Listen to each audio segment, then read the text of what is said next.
凭实力造福中国21省的银鱼被彻底宣判了死刑。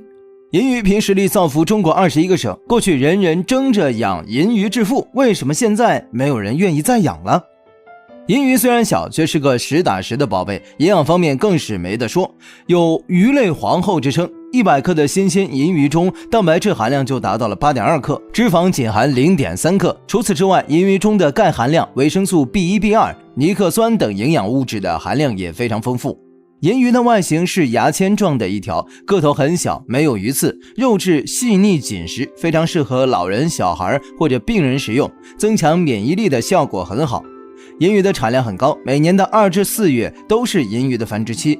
一条银鱼在繁殖期可以产2次卵，每次可产1000多颗，所以新鲜银鱼的价格并不算特别贵，每斤最多只有10元左右。但银鱼干的营养含量更高，而且还需要进行加工，每斤的价格高达30到40元左右。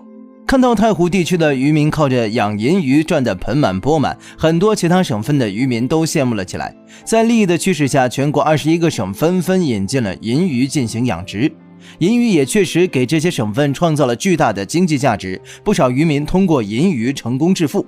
但是随着越来越多的人开始养殖银鱼，很多问题逐渐开始暴露出来了。人们慢慢看到了隐藏在经济效益背后的那些巨大麻烦，对银鱼的态度也逐渐发生了转变。银鱼就好比外来入侵物种，它们原本生活在太湖地区，但被引入到了其他地方，却给当地鱼类的生存造成了严重影响。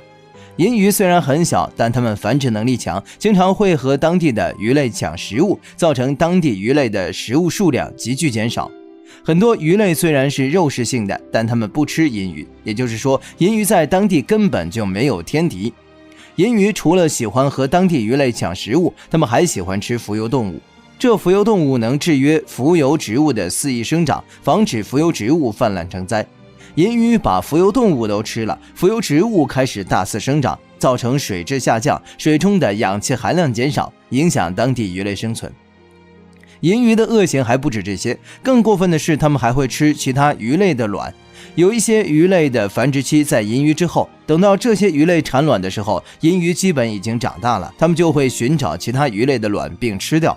由于银鱼数量众多，被它们吞食的鱼卵也不在少数，造成了当地鱼类数量急剧减少。虽然银鱼给人们带来了巨大的效益，但本土鱼类的大量减产，同时也带来了巨大的损失。两两相抵，当地的渔民们其实没有赚到多少钱。